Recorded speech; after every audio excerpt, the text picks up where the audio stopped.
دیگه چی گفتی که خیلی گپ خوب گفتی و خیلی تاقت نکردی خیلی کم خاص نیومده یا خوش شکایت کنی اینقدر ده یا چه من قزینگی ده از او کجده کی بده تو قام میکرده همه چیش هم میدیده همی سیفای 3-4 مدتوری کو پیبو کیدمان گندم تری لحظه های خوردی خمیو چم هم میدون مکم چنده در زندگی فکر زندگی خودش ده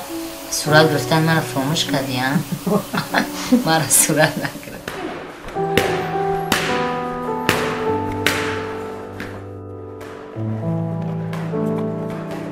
مادری من خودش ورزشگر به سپورتمن بود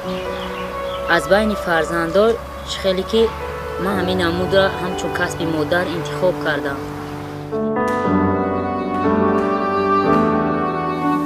ما را نموندم پدر ما رنگی کنیم خیلی که را فوریده فرگشت است ما را خیلی نموندم ایره هم ما اجازه داده که 100% قدر نگاه دارم که یک بار چمپیون شم بیرون از زمین تاجیکستان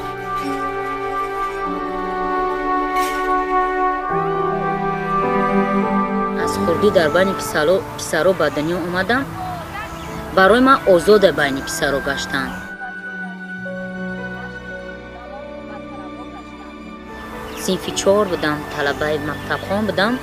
یک وقت کرته تاجیکی ملی رو بابر کردم یا 2-3 متر رفتم که دیگر نتونستم کرته را پوشیده غلطیدم خدا اقبالش ترک دخترم حواس دارم و به درجه حواس دارم که دخترم چمپیون باشه مکتب در معلمه ساز باشه خیلی طلبه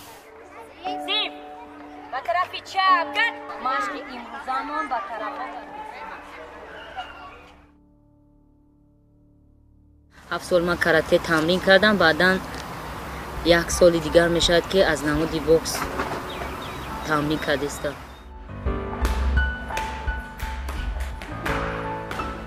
این واقعیت در ناحیه دنغره شد پیش تاکسی های کلوب در ایستادگی بودم یک ماشین میآید در اونجا 3 مرده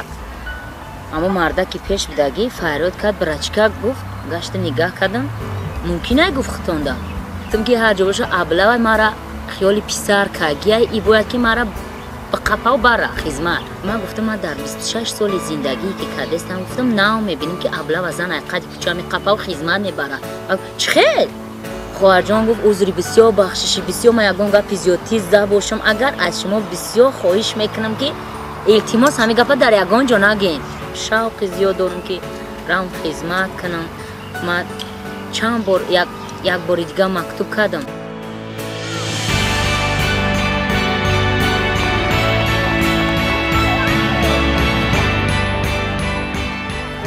خونه با خون نداره